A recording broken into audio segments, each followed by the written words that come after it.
नमस्कार मित्रांनो, आजची अत्यंत धक्कादायक आणि मन हेलवून टाकणारी बातमी आहे। छत्रपती संभाजीनगर जिल्ह्यातून एक गंभीर प्रकार समोर आला आहे। येथे एका मामीने आपल्या अल्पवयीन भाच्यावर लैंगिक अत्याचार केल्याचा आरोप समोर आलेला आहे।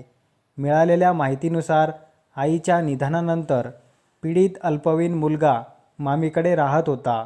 याच परिस्थितीचा गैरफायदा घेत मामीने मुलाला धमकावत कोणाला सांगितले तर घरातून हाकलून देईन अशी भीती दाखवून वारंवार अत्याचार केल्याचा आरोप आहे।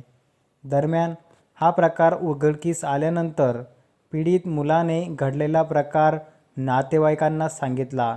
त्यानंतर संबंधित महिलेला रोखण्यासाठी हे प्रकरण पोलिसांपर्यंत पोहोचवले।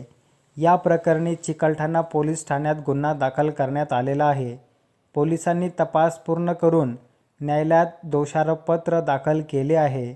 महत्त्वाची बाब म्हणजे विशेष न्यायालयाने या प्रकरणात आरोपी महिलेला अटकपूर्व जामीन नाकारलेला आहे।